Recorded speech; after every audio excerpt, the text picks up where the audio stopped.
আসসালামু আলাইকুম। ইফতার আয়োজনে আজ তোমাদের করে দেখাচ্ছি মাত্র 1 কাপ ময়দা দিয়ে 7 পিস মিনি মোগলাই।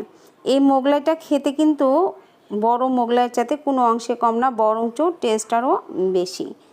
তোমরা চাইলে এই মোগলাই ইফতার আইটেমে তোমরা রাখতে পারো, ভীষণ টেস্টি হয়, সবাই খুব পছন্দ করবে এই মোগলাইটা বানিয়ে দিলে।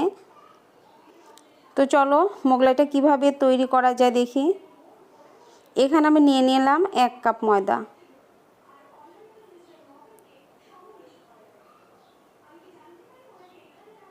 এক কাপ ময়দার সাথে দিয়ে দিলাম 1 চামচ চিনি আর হাফ চামচ লবণ দিয়ে এই তিনটে উপকরণ খুব ভালোভাবে চামচ দিয়ে একটু মিশিয়ে নিলাম। এবার দিয়ে দেব তেল। এখানে 1.5 টেবিল চামচ তেল দিয়ে দিলাম। তেলটা কিন্তু আগে ময়দার সাথে মিশানো যাবে না, একদম পানি দিয়ে সরাসরি গোলাটা করে নিতে হবে। এভাবেই কিন্তু হোটেল রেস্টুরেন্টে কিন্তু মোগলাই পরোটাটা এভাবে বানায়, আগে থেকে কিন্তু তেলের সাথে ময়দা কখনো মিক্সড করে না, একদম তেল আর পানি দিয়ে একদম খামিরটা করে ফেলে। খামিরটা করে ঢেকে রাখলাম, উপরে হালকা তেল ব্রাশ করে। এবার আমি এই যে ডিমের মিশ্রণটা করে নেব। এখানে 2 পিস ডিম ফেটে রেখেছি, আর এখানে দিয়ে দিলাম ধনিয়া পাতা, কাঁচামরিচ আর পেঁয়াজ কুচি, সাথে দিব চাট মশলা।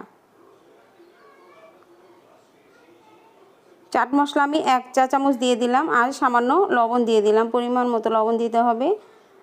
দিয়ে এখন কাঁটা চামচ দিয়ে এই যে খুব ভালোভাবে মিশিয়ে নিচ্ছি পেঁয়াজ, কাঁচামরিচ, ধনিয়া পাতা, চাট মশলা আর দিয়ে দিলাম লবণ। খুব ভালোভাবে মিশিয়ে এক সাইডে রেখে দিলাম। এখন দেখো এই যে 15 মিনিট পর এই যে খামিরটা দেখো একদম সফট হয়ে গেছে, একদম সফট হয়ে গেছে। এখন এই যে একটু লম্বা লম্বা টাইপ করে এখন ছোট ছোট করে এই যে মোগলাইয়ের জন্য কেটে নেব। এই 1 কাপ ময়দাতে কিন্তু আমি 7টা মোগলাই বানাবো, মিনি মোগলাই। খেতে ভীষণ টেস্টি, চাইলে তোমরা বানাতে পারো, একদম সহজ কিন্তু।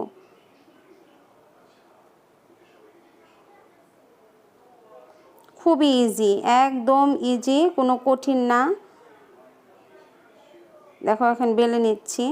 যত পাতলা করে বেলবে মোগলাইটা দেখতে ভালো লাগবে, খেতেও ভালো লাগবে অনেক। একদম পাতলা করে বেলে নিবে। আর যেহেতু আমি যে মেখে রেখেছিলাম ময়দাটা কিন্তু এমনি লাচ্ছা হয়ে গেছে, এখন যত টানবে ছিঁড়বে না, কিন্তু বড় হতে থাকবে, ছিঁড়বে না।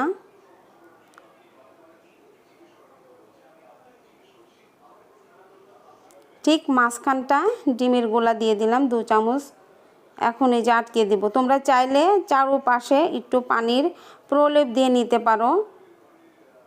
আমি দেবো এই যে হালকা করে একটু পানি দিয়ে দেব, যাতে ডিমটা বের হয়ে না যায়। ডিমটা বের হয়ে না যায়, এই যে পানি দিয়ে ভালোভাবে আটকে দিচ্ছি। একটা করে বানাবে আর তেলে সঙ্গে সঙ্গে ছেড়ে দিবে। দেখো আরেকটা বেলে নিচ্ছি। আমার প্রথমটা কিন্তু ওই যে হাতের নখের সাথে লেগে কিন্তু একটু ছিঁড়ে গিয়েছিল, তাছাড়া কিন্তু এটা ছিঁড়বে না। দেখো এই যে 2 টেবিল চামচ করে দিয়ে দিলাম। একদম কিন্তু পাতলা করে বেলে নিয়েছি। যত পাতলা হবে ততটা ভালো হবে।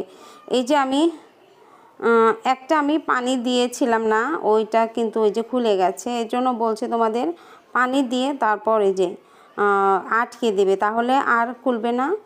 দেখো ভিতরে ডিমগুলো একদম সিদ্ধ হয়ে একদম ফুলকো ফুলকো, সবগুলোই কিন্তু এইরকমভাবে ফুলে উঠবে এই মোগলাই।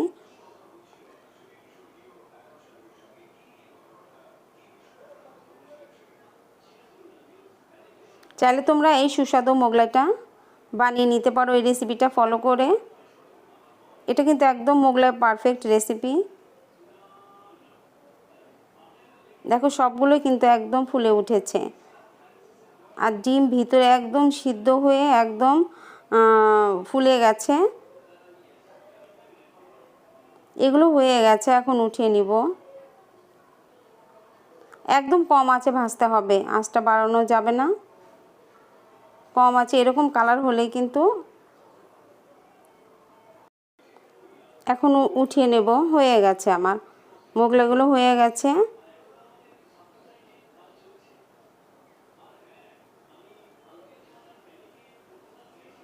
সবগুলো উঠিয়ে নিচ্ছি। এই মিনি মোগলাটা দেখতে যতটা সুন্দর, খেতে তার চাইতে বেশি সুন্দর। চাইলে তোমরা এই রমজান মাসে ইফতারি টেবিলে তোমরা এই বাচ্চাদের জন্য ছোট ছোট মিনি মোগলাগুলো বানিয়ে দিতে পারো। আর ভালো লাগলে রেসিপিটা লাইক, কমেন্ট, শেয়ার করো।